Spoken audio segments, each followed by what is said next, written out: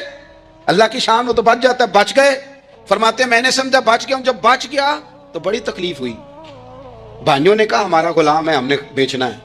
سگے بھائیوں نے بیچا، جو باپ کی طرف سے سگے تھے بیچا. فرماتے ہیں میں بکا. اب بڑا پریشان تھا کہ یار کبھی آپ غور کریں نا، کسی کا ریٹ لگ جائے. فرماتے ہیں اب بڑا پریشان تھا، اور جب میں مصر میں گیا تو میں کونے میں کھڑا ہوں اور لوگ مجھے خرید رہے ہیں.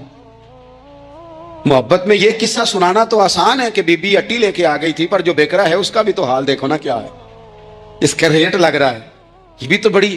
اور جناب یوسف کہتے ہیں پھر عزیز مصر نے خرید لیا تو بادشاہ کے گھر گیا تو کچھ سکھ کا سانس آیا. یہ حضرت یوسف ہیں، یہ لاڈلے ہیں. فرماتے ہیں سکھ کا سانس لیا ہی تھا کہ جناب زلیخا نے الزام لگایا، اور وہ غلطی معاذ اللہ جس کا تصور بھی نہیں، اس کی پاداش میں سالوں جیل کاٹا. لیکن خدا کی حکمت ہے نا، اللہ کا کرم ہے نا، جس ملک کے وہ قیدی تھے رب نے اسی ملک کا حکمران بھی بنا دیا. یہ اللہ کی حکمت ہے نا، تقاضے ہیں نا. صبح کے تخت نشین شام کے مجرم ٹھہرے، ہم نے پل بھر میں نصیبوں کو بدلتے دیکھا. وہ جو چاہے جب چاہے کر دے. تو جب وہی بھائی مجبور ہو کر سوالی بن کر سامنے آئے ہیں، پتہ کیا ہوتا ہے، بندہ معاف کر دیتا ہے. بہت سارے لوگ معاف کرتے ہیں پر کہانیاں سنا کے، پتہ جنا ادو کی آخیا ساجے، پتہ جنا ادو کی کیتا ساجے، پھر پتہ جنا تسی آ بھی آندے سو. یہ ساری کہانیاں سنا کے. لیکن حضرت یوسف کے سامنے کھڑے ہو گئے. جناب یوسف نے بات چھیڑی کوئی نہیں، فرمایا تم سے بات ہی کوئی کرنی، جاؤ تمہیں سارا کچھ معاف کیا. اب جب یہ لوگ مکے والے حضور کے سامنے کھڑے، اس طرح معافی دینی چاہیے. یہ جب سامنے کھڑے ہوئے تو حضور نے فرمایا پتہ ہے تمہارے ساتھ کیا سلوک کرنے والا ہوں؟ کہا حضور نہیں. فرمایا وہی جو جناب یوسف نے بھائیوں کے ساتھ کیا تھا. پچھلا صفحہ پلٹنا ہی کوئی نہیں. جاؤ تمہیں معاف کیا، جاؤ تمہیں معاف کیا، جاؤ تمہیں معاف کیا. اور صرف معاف نہیں کیا، ساتھ عزت بھی دی. سب سے زیادہ مقابلے تو حضرت ابو سفیان نے کیے تھے نا، آخر تک وہ آئے تھے. آج وہ کلمہ پڑھ رہے ہیں، سردار ہیں، کلمہ پڑھ رہے ہیں. تو نبی پاک نے صرف معافی نہیں دی، عزت بھی دی. فرمایا جناب ابو سفیان چونکہ اب مسلمان ہو گئے ہیں، میں سب کو معاف کرتا ہوں. جو اپنا اندر سے دروازہ بند کر لے اسے بھی معاف کرتا ہوں، اور جو ابو سفیان کی حویلی میں آ جائے اسے بھی معاف کر دوں گا. تو ابو سفیان وہ کہتے ہیں میں حیران ہی ہو گیا کہ اتنی بڑی بات، معافی بھی دی اور ساتھ عزت بھی دی. تو آج جو سبق آپ کی خدمت میں نے عرض کیا ہے، اس کو آپ امید ہے یاد رکھیں گے. ایک تو یہ کہ معافی مانگ لیں. اگر کسی جگہ ہمارا معافی مانگنا، اگر ہم سمجھتے ہیں، ہمارا دل ضمیر گواہی دیتا ہے کہ مجھے معافی مانگنی چاہیے، تو معافی مانگیں. اور دوسرا پھر معافی دیں بھی، اور معافی دیں، سیاسی صلح نہ کریں. معافی دیں تو پھر واقعی دیں، دل سے دیں. اور آخری بات یہ کہ جس طرح ہم نے لوگوں سے معافی لینی ہے اور معافی دینی ہے، اسی طرح جہاں ہم سے شرعی قباحتیں ہوئی ہیں، اخلاقی کمزوریاں ہوئی ہیں، ایک بات تو اچھی طرح سمجھ لیں کہ نفل پڑھنے سے حقوق العباد نہیں معاف ہوتے، وہ بندے سے معافی مانگنے سے ہی ہوتے. ساری رات کو بندہ تسبیح پڑھے اور کہے کہ میں نے اماں کی نافرمانی کیا تو معافی ہو جائے گی، نہیں، وہ اماں ہی معاف کرے گی تو معافی ہوگی، وہ ابا ہی معاف کرے گا تو پھر ہی معافی ہوگی. تو جو جہاں شریعت کی مخالفت کی ہے وہاں بھی معافی مانگیں، اللہ کے حضور گڑ گڑائیں، توبہ کریں، اور توبہ بدل جانے والی کریں، تبدیل ہو جانے والی توبہ کریں. معافی مانگ بھی لیں، معافی دے بھی دیں. اور آپ سے یہ بھی گزارش کروں گا کہ جہاں اللہ رسول کی ہم سے نافرمانی ہوئی ہے وہاں تنہائی میں 2 نفل پڑھ کے، تنہائی میں اللہ تعالیٰ سے بھی معافی کے خواستگار ہوں. یاد رکھیں جب اس کی خفیہ تدبیر آ گئی تو پھر معافی کا وقت ہو سکتا ہے خدا نہ کرے ہمیں نہ مل سکے، تو اب وقت ہے، خوب استغفار کریں، خوب معافی مانگیں. دیکھو معافی ہوتی ہے عذر کی، معافی ہوتی ہے معذوری کی، غفلتوں کی معافی. جب ہم اسکول میں پڑھتے تھے، مدرسے میں پڑھتے تھے، تو جس بچے کا پتہ چل جاتا تھا نا یہ بیمار تھا، اسے مارنی پڑتی تھی. جس کا پتہ چل جاتا تھا نا کہ اس کے گھر میں کوئی پریشانی آ گئی تھی، اسے مارنی پڑتی تھی. غصہ دلانے والی بات یہ ہوتی تھی کہ گھر والے کہتے تھے کہ ہم نے تو بھیجا تھا، صبح تیار کر کے بیگ دے کے اس کو روانہ کیا تھا، اور جب پتہ چلتا تھا نا کہ یہ آیا نہیں، وہاں بیٹھ کر وقت گزارا، وہاں بیٹھ کر وقت گزارا. اب یہ وہ مسئلہ تھا کہ استاد اس پر یوں ہوتا تھا کہ جس طرح وہ پورے جلال میں آ گئے، اس بات نے انہیں اتنا غصہ دلا، وہ تو بیٹھا رہا، جان بوجھ کے نہیں آیا۔ اس کو شدید مار پڑتی تھی۔ جب ہم بڑے ہوئے، کتاب و سنت کو دیکھا تو کچھ چیزیں عجیب سی سمجھ میں آئیں۔ سیاستہ میں حدیث موجود ہے کہ صحابہ کرام علیہم رضوان فرماتے ہیں کہ ایک جنگ کا موقع تھا تو وہ رستے بڑے سخت تھے، دشوار گزار گھاٹیاں تھیں، بڑی مشکل سے ہم نے وہ راہیں طے کی۔ ہمیں لگا کہ اس جہاد پر ہمیں بہت اجر ملے گا، اور پھر ہمارے دلوں میں یہ بھی خیال آتا تھا کہ فلاں فلاں فلاں فلاں تو صحابی آئے نہیں، وہ تو گھر میں رہے۔ اللہ کے محبوب صلی اللہ تعالیٰ علیہ وسلم نے ہمارے ان خیالات کو بھانپا اور کریم فرمانے لگے تمہیں اس جہاد پر بڑا اجر ملے گا، لیکن یاد رکھنا تمہارے کچھ بھائی ہیں جو گھروں میں بیٹھے ہیں، مجبوریوں نے، آزمائشوں نے، پریشانیوں نے، عذر نے انہیں آنے نہیں دیا۔ جتنا تمہیں صبر کر کے، مشقت جھیل کے، سفر کر کے جہاد کا ثواب ملے گا، اتنا ہی انہیں گھر بیٹھے بیٹھے بھی ثواب ملے گا۔ آئے نہیں، یہ کس بندے کا معاملہ ہے جو عذر والا ہے؟ اور اگر کسی کے اجتہاد میں غفلت ہو گئی، حضرت کعب بن مالک رضی اللہ تعالیٰ، یہ بھی صحیح بخاری میں، کل چلا جاؤں گا، حضور تو جہاد پہ چلے گئے لیکن اجتہاد میں غفلت ہو گئی، کل چلا جاؤں گا، پرسوں جاؤں گا، ترسوں، فرماتے میں جا ہی نہیں سکا، حضور واپس آ گئے۔ جن منافقوں نے جھوٹ بولے جا کے کہ یہ مسئلہ ہو گیا تھا، یہ مسئلہ ہو گیا تھا، ان کو تو مل گئی معافی، لیکن میں چونکہ مخلصین میں سے تھا خدا کے فضل سے، اور ہو گئی تھی غفلت، 50 دن نبی کریم مجھ سے ناراض رہے، 50 دن اللہ کے لیے کہ تو رب کے رستے میں جہاد کرنے نہیں آیا۔ 50 دن حضور ناراض رہے۔ فرماتے تھے مدینے کی گلیاں میری تھیں، سب میرے اپنے تھے، پر کریم جو ناراض تھے تو کوئی پھر سلام بھی نہیں لیتا تھا۔ مجھے یوں لگتا تھا کہ مجھے دیکھ کر ہوائیں اور فضائیں بھی رستے بدل جاتی ہیں۔ 50 دن میں مسجد میں آتا تھا، جب میں چہرہ ادھر کرتا تو حضور مجھے دیکھتے، اور جب میں حضور کو دیکھتا تو کریم چہرہ بدل لیتے، میں ویکھاں تے یار نہ ویکھے، تے جدوں نہ ویکھاں ادوں ویکھے، ایڈے نصیب کتھوں تتڑی دے، میرے وچ ویکھن دے ویکھے، غلام فریدہ بوے یار دے مرنا ہے، پاویں ویکھے یا نہ ویکھے۔ ختم ہو گئی بات۔ حضرت کعب بن مالک کہتے ہیں 50 دن کے بعد پھر رب کریم نے میری توبہ قبول کی، اور مدینے والے رسول نے اعلان فرمایا جو عذر کی وجہ سے نہیں جا سکے، مجبوری سے، انہیں گھر بیٹھے بیٹھے ثواب ہے، لیکن جن کے اجتہاد میں غفلت ہوئی، سمجھنے میں غفلت ہوئی، کل پرسوں ترسوں چلے جائیں گے، ان سے 50 دنوں کی ناراضگی ہے۔ کتنے لوگ ہیں جن کی فجر گزر جاتی ہے بستر پہ، زور گزر جاتی ہے پھٹے پہ گپوں میں، عصر گزر جاتی ہے چائے پینے میں، مغرب اور عشاء موبائل پہ لیٹے لیٹے بیت جاتی ہے، اور ان سے آپ گفتگو کریں تو وہ دانشور ہیں، آپ بات کریں تو پنچایت ختم کرنے والے لوگ ہیں، آپ ان سے بات کریں تو وہ عالمی سیاست پر نظر رکھتے ہیں، آپ گفتگو کریں تو شعور کی اعلیٰ گتھیاں سلجھاتے نظر آتے ہیں۔ خدا مجھے ایسی خدائی نہ دے کہ اپنے سوا کچھ دکھائی نہ دے۔ یہ غفلتیں ہیں، یہ شورش ہے، یہ اپنے منہ سے خود میاں مٹھو بننا ہے۔ اس غفلت کو تھوڑا سا توڑا جائے، ورنہ زنگ لگ جاتا ہے صلاحیتوں کو۔ جو لوگ تھوڑے دن موٹر سائیکل نہیں نہ چلاتے، ان کے لیے مشکل ہو جاتا ہے پھر اس کو سٹارٹ کرنا بھی۔ ہمارے استاد کہا کرتے تھے جو لوگ پڑھاتے نہیں انہیں کتابیں بھولنے لگ جاتی ہیں، جو لوگ کوئی کام کرتے نہیں پھر وہ آہستہ آہستہ وہ زنگ آلود ہو جاتا ہے، وہ کہتے ہیں اب نہیں ہو سکتا تم سے، اب مشکل ہے۔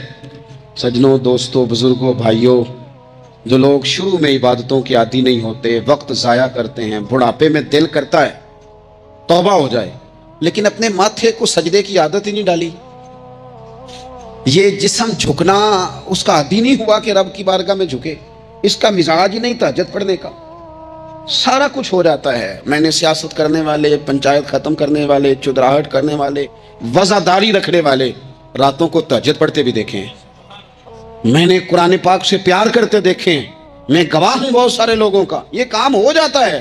شرط یہ ہے کہ بندہ اپنی غفلت کی پٹی تھوڑی دیر کے لیے کھولے۔ دوسری بات یہ کہ ہم خوش فہمیوں میں بڑا زندہ ہیں، بڑا زندہ ہیں، بڑا اوہو، یعنی 2 4 5، کچھ لوگ کہتے ہیں اللہ کریم بڑا ہے۔ اللہ اگر کریم بڑا ہے نا میرے بھائی، تو نبی پاک صلی اللہ علیہ وسلم نے فرمایا وہ بڑا بیوقوف ہے جو خدا کی رحمت کی امید بھی رکھے اور اللہ کو ناراض بھی کرے، تو بیوقوف بندہ ہے۔ اگر وہ کریم ہے تو پھر تو محبت میں ہی اس کی بات مان، بات تو پھر بھی نہیں مان رہا۔ کچھ لوگ کہتے ہیں نبی پاک صلی اللہ تعالیٰ علیہ وآلہ وسلم شفاعت کریں گے، بھئی ہمارا تو سہارا ہی اس بات پہ ہے، حضور سفارش کریں گے، پر نبی پاک نے درجنوں جگہوں کہا ہے جو میرے طریقے پہ نہ چلے فلیس منا، مجھ سے نہیں۔ حضور نے فرمایا جو بڑے کی توقیر نہ کرے، چھوٹے پہ رحم نہ کرے، وہ مجھ سے نہیں۔ فرمایا جو ملاوٹ کرے وہ ہم میں سے، تو یہ حدیثیں بھی تو یاد رکھو نا۔ شفاعت کی بات انکار نہیں، حضور گناہگاروں کی ہی کریں گے، لیکن یہ حضور نے جو ہمیں اسباق پڑھائے یہ کس لیے پڑھائے؟ یہ بھی تو ہماری سمجھ کے لیے ہے نا۔ یہ ساری چیزیں ہم نے غفلت بنا کے اپنے اوپر اوڑھ لی۔ اور پھر سب سے بڑی بات یہ، جو لوگ جنت کے وارث اور مالک ہیں نا، کریم محبوب نے فرمایا یہ جو میری بیٹی فاطمہ ہے جنتی عورتوں کی سردار ہے، تو یہ تو جنت کی مالکہ اور وارثہ ہیں۔ وہ تو ساری رات ہی نماز پڑھتی تھی، پھر سارا دن عبادت کرتی تھی، پاک سب سے زیادہ تو ان کو تھا، تو یہ تو ایک منٹ کے لیے مصلی سے جدا نہیں ہوئے۔ اور جنہوں نے صرف امید لگائی ہے، کوئی ان کے پاس ڈگری نہیں، وہ بن کے بیٹھ گئے ہیں، وہ کہتے ہیں جناب جنت، مطلب ہم جسے کہیں گے معاذ اللہ وہ جائے گا، دوسرے کو جانے دیتے ہیں۔ اپنی زندگی میں خوش فہمیاں نہ لائیں، یہ غفلت پیدا کرتی ہیں۔ غفلت بڑی خطرناک چیز کا نام ہے۔ جب بندہ غافل ہو جاتا ہے، میں آپ سے ایک بات عرض کروں، حضرت عبداللہ ابن مسعود فرماتے ہیں کہ مومن رائی کے دانے کے برابر غلطی ہو جائے تو اسے لگتا ہے میرے سر پہ پہاڑ کھڑا ہے، اور فرمایا جو منافق ہوتا ہے نا، وہ پہاڑ کے برابر گناہ کر کے کہتا ہے بات ہی کوئی نہیں، فلانا بھی کرتا ہے، یہ بھی کرتا ہے، ساری دنیا کر رہی۔ یہ نفاق کی علامت ہے، اگرچہ بعض نے اسے نفاق عملی کہا، اعتقادی نہیں کہا۔ عزیز دوست، جب آپ چھوٹی گناہ، چھوٹی غلطی کرتے ہیں تو پھر وہ چھوٹی چھوٹی غلطیاں پہاڑ بنتی ہیں، چھوٹی چھوٹی۔ وہ حضور نے فرمایا نا، جب تو ایک گناہ کرتا ہے تو تیرے دل پہ ایک دھبا لگتا ہے، نہ توبہ کرے تو دوسرا لگتا ہے، نہ کرے تو تیسرا، پھر دل کالا سیاہ ہو جاتا ہے۔ چھوٹی چھوٹی غفلتیں بڑی غفلتوں کو جنم دیتی ہیں، چھوٹی چھوٹی کمزوریاں بڑی کمزوریوں کو لے کے آتی ہیں۔ اسی طرح بخاری مسلم میں حدیث ہے، نبی پاک صلی اللہ تعالی علیہ وسلم نے فرمایا کچھ لوگ کھلم کھلا گناہ کریں گے قیامت کے قریب، اعلانیہ۔ یا رسول اللہ صلی اللہ علیہ وسلم وہ کس طرح؟ تو حضور فرماتے ہیں انہوں نے رات کو غلطی کی تھی، رب نے ان کی غلطی پر پردہ ڈال دیا، انہوں نے سویرے اٹھ کے خود لوگوں کو بتانا شروع کیا، اور دیکھا میں نے رات یہ کیا معاذ اللہ۔ فرمایا جب انہوں نے اللہ کے پردے کو کھولا تو پھر رب نے بھی ان کا پردہ کھول دیا۔ او میرے دوستو بتاؤ نا، جس کے رب پردے کھول دے پھر کون ہے جو اس کی پردہ داری کرے؟ کون ہے جو پردہ پوشی کرے؟ حضور فرماتے اس نے کلم کلا گناہ، فخر سے بتاتے ہیں لوگ یہ کرتا۔ میں بڑے ادب سے عرض کروں گا بزرگوں کی خدمت میں، جو بڑی عمر کے ہیں، جن کی اب اولادیں ہیں، اگر ان کی زندگی میں کچھ ایسی کمزوریاں ہیں تو بچوں کو سمجھانے کے لیے بھی اس کو ڈسکس نہ کریں۔ ہم یہ کرتے تھے، ہم یہ کرتے تھے، اس کا کوئی فائدہ نہیں، یہ ہم کر کے دیکھا ہے سارا کچھ۔ نہ نہ نہ نہ، جس طرح گناہ ہے اس طرح گناہ کا اظہار بھی گناہ ہے۔ آپ ڈبل جرم کر رہے ہیں، آپ دلیر کر رہے ہیں سامنے والے کو کہ تو بھی کر، خیر ہے۔ بلکہ ایک نوجوان مجھے ایک دفعہ کہنے لگا جی ابا جی کہتے ہیں میں نے 35 سال یہ کام کیا ہے، یہ سب غلط ہے۔ تو میں نے ابا جی سے کہا چلو 15 کو سال مجھے بھی کر لینے دو، پھر میں بھی توبہ کر لوں گا۔ یہ ہم لوگوں کو دعوت دے رہے ہیں کہ غلط کام کرو۔ قرآن مجید کو آپ دیکھیں گے نا، سورہ یاسین کے اندر یہ بھلا کفر کیوں ہوتا تھا، منافقت کیسے پیدا ہوتی تھی، بت پرستی کیسے عام ہوتی تھی، دنیا کے اندر ستارہ پرست، سورج پرست، چاند کی پوجا کرنے والے یہ لوگ کیسے پیدا ہوتے تھے؟ غفلت کی وجہ سے۔ جیسے جیسے یہ اللہ کی بارگاہ سے دور ہوتے جاتے، یہ مختلف قسم کی عبادتوں میں، شرک میں، کفر میں مبتلا ہوتے جاتے۔ قرآن مجید سورہ یاسین کے اندر ارشاد فرماتا ہے کہ اللہ تبارک و تعالیٰ نے قرآن مجید کو اس لیے اتارا ہے لِتُنذِرَ قَوْمًا مَا أُنذِرَ آبَاؤُهُمْ، تاکہ آپ ان لوگوں کو ڈرائیں جن کے باپ دادا کو نہیں ڈرایا گیا۔ اور نتیجہ کیا ہوا؟ فَهُمْ غَافِلُونَ، وہ لوگ غفلت میں چلے گئے، ڈرایا نہیں گیا، سمجھایا نہیں گیا، کسی نے سبق نہیں پڑھایا۔ تو میں آپ سب سے گزارش کروں گا کہ خیر کی بات بتاتے رہیں، خیر کی بات کہتے رہیں۔ خیر کی بات جو ہوتی ہے یہ فائدہ کرتی ہے ہمیشہ، تو غفلتیں اپنی دور کرنی چاہیے۔ دوسرا یہ ہوتا ہے، ایک تو انسان جب وہ دور ہو جاتا ہے چھوٹے چھوٹے گناہ کر کے تو غفلت آتی ہے۔ دوسرا قرآن پاک نے ایک اور مقام پر اس کا ذکر فرمایا ہے، وہ اس طرح فرمایا ہے کہ جو انسان کی پیاری چیزیں ہیں نا بعض اوقات، جن سے وہ لگاؤ پیدا کر لیتا ہے، جن سے محبت اس کی بڑھ جاتی ہے، وہ چیزیں بھی غفلت پیدا کرتی ہیں۔ ان میں 2 چیزوں کا تو قرآن پاک نے نام لے کے ذکر کیا ہے، ویسے وہ ڈھیر ساری چیزیں ہیں، 1 2 3 نہیں۔ سیاست بھی بندے کو غافل کرتی ہے، دوستوں کی کثرت بھی بندے کو غافل کرتی ہے، کھیل تماشا بھی غافل کرتا ہے، پیسے زیادہ آنے لگ جائیں تو وہ بھی بندے کو غافل کرتے ہیں، تعریف کرنے والے زیادہ ہو جائیں تو وہ بھی غفلت میں مبتلا کر دیتے ہیں۔ بندہ کسی کرسی پہ بیٹھ جائے تو پھر بھی ادھر ادھر دیکھنے کو تیار نہیں ہوتا. یہ ساری چیزیں غافل کرتی ہیں, لیکن دو چیزوں کا نام لیا قرآن پاک نے, فرمایا یا ایھا الذین آمنوا لا تلھکم اموالکم ولا اولادکم عن ذکر اللہ. فرمایا اے ایمان والو, کہیں ایسا نہ ہو کہ تمہاری اولاد اور تمہارا مال تمہیں اللہ کی یاد سے غافل کر دے. مال اور اولاد, بیوی کو, اولاد کو ایک مقام پہ قرآن پاک نے دشمن بھی کہا ہے. کب؟ جب یہ تمہیں کہیں کہ حرام کما کے لاؤ, جب یہ تمہیں کہیں کہ ہمیں جس طرح کا مرضی مال دو, جب یہ تمہیں کہیں ناجائز کرو, یہ دشمنی کر رہے ہیں تمہارے ساتھ. یہ مال اور اولاد یہ بندے کو غافل کر دیتے ہیں. کاروبار کرنا, مال کمانا, بچے پالنا, یہ ایک جزء ہے زندگی کا, یہ کل زندگی نہیں. کل زندگی تو یہ ہے کہ آپ نے دین کے لیے کیا کیا, ملت کے لیے کیا کیا, ملک کے لیے کیا کیا, غریب کے لیے کیا کیا. کبھی کسی بندے نے جھونپڑیوں والوں سے پوچھا ہے کہ بارشوں میں تمہارا کیا حال ہوتا ہے؟ وہ کچی آبادیاں جہاں سے گزر کے ہم اپنے بچوں کو دکھاتے ہیں کہ یہ دیکھو یہ پرانے مکان سارے اسی طرح کے ہوتے تھے. کبھی ان لوگوں سے آپ نے پوچھا ہے جو ساری رات چھتوں کے نیچے بالٹیاں رکھ کے وقت گزارتے ہیں کہ چھت ٹپکتی ہے؟ ان سے پوچھا ہے کہ رات بچے سو پائے تھے کہ نہیں؟ اچھا جی بارش ہو رہی ہے تو پھر ہم نے کیا کرنا تھا؟ ہم نے گھر والوں کو پکوڑوں کا آرڈر دینا تھا, وہ وقت پہ دیا.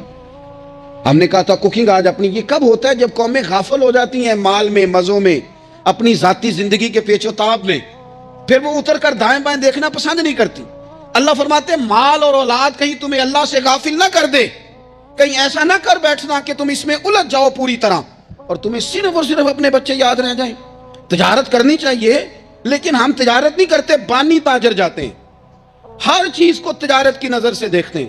ڈاکٹر آپ بنے, لیکن زندگی بھی ساری ہی آپ ڈاکٹر بن کے نہ گزاریں, آپ کے کچھ اور تعلقات بھی ہیں, کچھ اور رشتے بھی, ان پر بھی تھوڑا غور کر لیں. غفلتیں تیزی سے آتی ہیں اور وہ آ کر کے ہمارے اوپر حاوی ہو جاتی ہیں. جو پرانے لوگ تھے نا, غافل نہیں ہوتے تھے.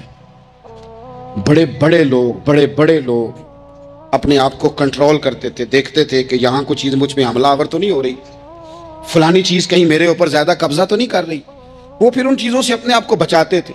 نفسانی خواہشات کا غلبہ, یا دوستوں کی تعریفیں, یا ادھر ادھر کی چیزیں, وہ اپنے آپ کو تیزی سے اس سے بچاتے. اس رستے سے اجتناب کرو جو رستہ غفلت لاتا ہے, جو رستہ تکلیف میں مبتلا کرتا ہے. جو دم غافل سو دم کافر. سانو تے مرشد ہوئی پڑھایا ہو, ہمیں تو یہ سبق دیا گیا. مجھے کیا لینے دیں, ہم میں سے ڈھیر سارے لوگ ہیں, پلٹ کر اپنی زندگی دیکھیں, اپنے آپ پر غور کریں, تو ہم اتنے قابل تھے کہ شاید ہمیں کوئی اپنے دروازے پر چوکیدار بھی نہ رکھتا, لیکن جب اس نے نواز دیا تو ہمارے لہجے ہی بدل گئے, ہمارا انداز ہی کچھ اور ہو گیا. شاید کوئی ہم سے سلام بھی نہ لیتا, لیکن جب اللہ نے نواز دیا تو لفظ اور جملوں کے اندر پھر ہمارے وہ رنگ آ گیا جو نہیں ہونا چاہیے تھا. کیوں؟ کہ مال آیا تو غفلت لایا. حضرت عمر فاروق کے زمانے میں جب مال آتا تھا تو وہ رویا کرتے تھے, فرماتے تھے یہاں جی آتا ہے وہاں غفلت بھی آتی. اپنی زندگی سے غفلت کا پردہ اٹھائیں. سو رہے ہیں سارے جاگ جائیں, وقت تیزی سے گزر رہا ہے, بے قابو ہو گیا, ہم سے نہیں سنبھالا جاتا. ٹائم کب دن چڑھتا ہے کچھ پتہ نہیں چلتا, شام ہو جاتی ہے, ڈھیروں کام رہ جاتے ہیں. کئی لوگ تھے جن کا ارادہ تھا کہ پرسوں سے میں نے مسجد آنا ہے, میں نے نیک ہو جانا ہے, وہ نہیں آئے, موت ہی آئی. حضرت اسرائیل ہی آئے, بڑا پیار کیا فلانے نے, او ہو جی, بڑا ہی رو رہے تھے اس کے بچے. پھر کیا قبر پہ بیٹھے رہتے ہیں سارا دن؟ پھر کیا کیا انہوں نے بچوں نے؟ کسی نے کہا میں نے ساتھ جانا ہے. نتیجہ کیا نکلا؟ پیار کس بات کا تھا؟ حضرت عبداللہ ابن مبارک کا آخری وقت تھا تو اماں رو رہی, بہن رو رہی, بھائی رو رہے ہیں, بیوی رو رہی, بچے رو رہے ہیں, آخری ٹائم ہے. تو اماں سے کہنے لگے روتی کیوں ہو؟ کہنے لگی پتر بیٹے تو اور بھی ہیں, پر جس طرح دوائی تو لا کے دیتا تھا کوئی بھی نہیں دیتا. فرمانے لگے بہنوں سے اور بھائیوں سے تم کیوں روتے ہو؟ کہنے لگے تو موجود تھا تو ہمیں کوئی ڈر نہیں تھا, ہر مشکل میں تو پہنچ جاتا تھا. بچوں کی طرف دیکھ کے کہو تم کیوں روتے ہو؟ وہ کہنے لگے ابا جی ابھی تو ہمارے بیاہ ہونے تھے اور آپ جا رہے ہیں. بیوی سے کہا تو وہ کہنے لگی بادشاہی تو تیرے سر پہ تھی, یہ بچے پوچھیں گے مجھے؟ تو حضرت عبداللہ ابن مبارک نے سر سجدے میں رکھا اور کہنے لگے مالک میں سمجھ رہا تھا یہ مجھے رو رہے ہیں, یہ تو اپنی ضرورتوں کو رو رہے ہیں. میرا خیال تھا کہ میرے جانے کا انہیں ڈر لگا ہوا. نہ, ان سب کو تو اپنا اپنا مسئلہ ہے کہ میرا کیا بنے گا, تو میرا کیا بنے گا, تو میرا کیا بنے گا. پھر کھول کے روئے, اور سب کی طرف دیکھ کے کہنے لگے او تمہارا تو مسئلہ پیچھے حل ہو ہی جائے گا، اکٹھے بیٹھے ہو، میں سوچ رہا ہوں قبر میں جاؤں گا تو میرا کیا بنے گا؟ رب کی بارگاہ میں حاضر ہونا ہے، سوال جواب ہونے ہیں، حساب دینا ہے۔ وہ مجھ سے کڑے سوالات پوچھے گا تو کتنا لئی تو پاپ کمائے، دس نہ ان کتھے نہیں ہو تیرے کر دے، بلا ان کو تیرے حصے کا حساب۔ میرے عزیز، غفلت کی بکل کھول دینی چاہیے، وہ دروازہ بند کریں جہاں سے غفلت آتی ہے۔ خدا را کوئی نہیں، آپ یقین کریں، رسمی دعائیں رہ گئی ہیں، رسمی 2 موبائل ہاتھ میں پکڑے ہوتے ہیں، کل کے ٹائم پتر نے 2 موبائل، اور 2 موبائل پکڑ کے وہ کہہ رہا ہوتا ہے مولوی صاحب بات دعا 5 منٹ اور لمبی کر دینا، دیکھ میں ذرا دیر ہے۔ وہ تو ادھر بیٹھو، چھوڑ دیکھ کو، تیرا تو باپ چلا گیا، رو بیٹھ کے مصلے پہ، مالک سے کہہ اسے معاف کر دے۔ اور تو آج ہی افسر بن گیا ہے، تیرے لہجے میں آج ہی کچھ اور آ گیا، تجھے تو 3 دن میں ہی ہر شے بھول گئی، 3 دن میں ہی تو تیسرے دن اس طرح کے لفظ ادا کر رہا ہے کہ جن سے محسوس ہوتا ہے کوئی 2-4 دن بھی کوئی کہیں بیٹھ کے دعا کرتا ہے۔ اپنی غفلت کا دروازہ کھولیں، ورنہ اکثر آنکھیں تب کھلتی ہیں جب آنکھیں بند ہونے کا ٹائم آ جائے۔ ایک بات صرف اپنی زندگی میں طاری کر لیں، اس کو بھولے نہیں کبھی، اپنا حساب خود کریں۔ جس طرح ہم پیسے سارے دوستوں کے ساتھ ساری چیزیں ٹھیک ہیں، لیکن اگر ذاتی پیسے گننے ہوں تو وہ اندر سے لوگ دروازہ بند کر کے اپنے بال بچوں کے ساتھ گنتے ہیں، ان میں لوگوں کی شراکت داری پسند نہیں کرتے، چونکہ ذاتی مسئلہ ہے۔ اور ٹھیک ہے بات، بھائی کسی کا ذاتی مسئلہ ہے، وہ ٹھیک کر رہا ہے جو بھی کر رہا ہے۔ اس طرح جو ہمارے ذاتی معاملات ہیں نا، روحانی معاملات، اپنی نمازوں کا حساب کریں، اپنی گفتگو کا حساب کریں، اپنی سوچوں کا حساب کریں، حلال کھا رہے ہیں حرام کھا رہے ہیں خود حساب کریں، اکیلے بیٹھ کے حساب کریں، جان چھڑائیں تھوڑی دیر موبائل سے، تنہا بیٹھ کے تھوڑی دیر مراقبہ کریں، خدا کی نعمت کتنی ہے، جواب میں شکر ہمارا کتنا، اس کا حساب کریں، اپنا حساب کریں۔ اور حضرت عمر فاروق کا وہ جملہ یاد رکھیں، فرمایا کرتے تھے اپنا حساب کر لو اس سے پہلے کہ تمہارا حساب کیا جائے، یہ نہ ہو کہ پھر رب رسول حساب کریں اور تمہارے لیے مشکل ہو جائے۔ اپنا حساب کریں۔ زندگی کے معاملات میں جتنی غفلتیں ہیں، وہ مطلب میرے ابا جی کہا کرتے تھے پتر چھال مار کے نکلو بسترے چوں، تو وہ تھوڑا سا نا ایک دفعہ چھلانگ لگا کے باہر آئے، اور پہلا قطرہ ہی بننا ہوتا ہے بارش کا، اور کچھ بھی نہیں ہوتا، پہلا قطرہ بن جائیں، نکل آئیں، توڑ دیں وہ سارے بت جو ہمیں غفلت میں مبتلا کرتے ہیں۔ زندگی میں فیصلے جلدی کر لینے چاہیے، ہم فیصلے نہیں کر پاتے اور ٹائم ہمارے جانے کا آ جاتا ہے وقت۔ وہ ایک نوجوان نے ایک دفعہ لکھا تھا کہ میں نے اپنے گھر والوں سے کہا کہ اب میں نے داڑھی رکھنی ہے اور کچھ میں نے عبادات کی طرف سفر کرنا ہے، تو میری والدہ کہنے لگیں کہ پتر اجے ٹائم نہیں، تو کہتے ہیں میری اماں اسکول ٹیچر تھی، پڑھی لکھی تھی، میں نے کاغذ قلم لا کے والدہ کو دیا، میں نے کہا اماں مجھے آپ وہ ٹائم بتا دیں جو نیک ہونے کا ہے، میں پھر اس ٹائم ہی شروع کر لوں گا۔ تو کہتے ہیں میری اماں نے کاغذ قلم دیکھا اور میرا اندر کا جذبہ دیکھا تو ماں تھی نہ، روئی پڑی، کہنے لگی پتر رکھ تو میں تیرے لیے دعا کروں گی، اللہ تیری مدد کرے گا۔ تو ٹائم تو آ گیا ہے، وقت تو قریب ہے۔ اللہ فرماتے ہیں اقترب للناس حسابهم وهم فی غفلۃ معرضون۔ بس اس آیت کا ترجمہ کبھی نہ بھولنا، رب فرماتا ہے لوگوں کے حساب کا وقت قریب آ گیا ہے اور وہ ابھی بھی غفلت میں منہ پھیرے ہوئے ہیں۔ ٹائم تو حساب کا آ گیا، ہڈیاں کمبن تے گوڈے کھڑکن تے اڑ گیا لک تیرا، اجے بھی گناہ تو باز نہ میں، واہ واہ مرد دلیرا۔